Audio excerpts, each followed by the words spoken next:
పెద్దలు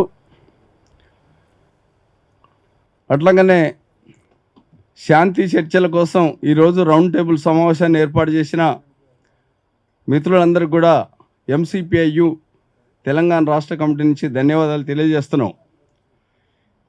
ఈరోజు మా రాష్ట్ర కార్యదర్శి గారికి గదగొండరావు గారికి ఫోన్ చేసింది.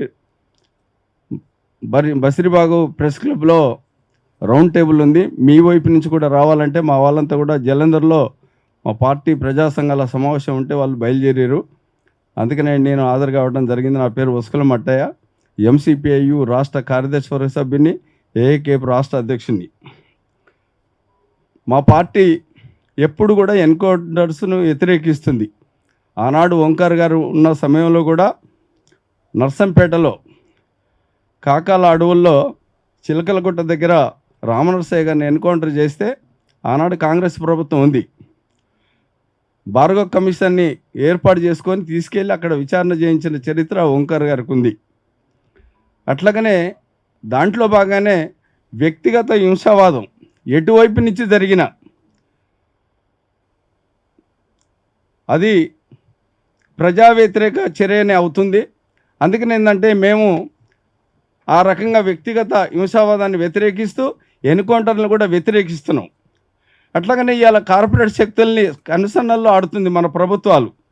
ప్రజా పోరాటాలని ఏ రూపంలో అనుసాలనో ఆ రకంగా అణిచివేస్తూ రాజ్యాంగం కల్పించిన ఈ భావ ప్రకటన స్వేచ్ఛను స్వతంత్రాన్ని హరించే విధంగా పాలక ప్రభుత్వాలు ఈరోజు వ్యవహరిస్తున్నాయన్నది పెద్దలంతా కూడా చెప్పడం కూడా జరిగింది.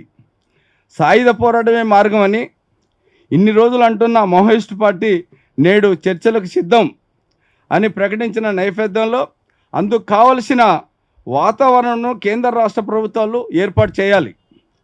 అట్లాగని అన్ని ప్రాంతాలలో మోహరించిన పోలీసు బలగాలను శాంతియుత వాతావరణం కోసం ఉపసంహరణ చేయాలని మేము ఎంసీపీఐ వైపు నుంచి ప్రభుత్వాన్ని డిమాండ్ కూడా చేయడం కూడా జరుగుతుంది. మావోయిస్టులు కూడా అందుకు వాతావరణాన్ని కల్పించాలి, అనుగుణంగా వాతావరణం కల్పించాలి.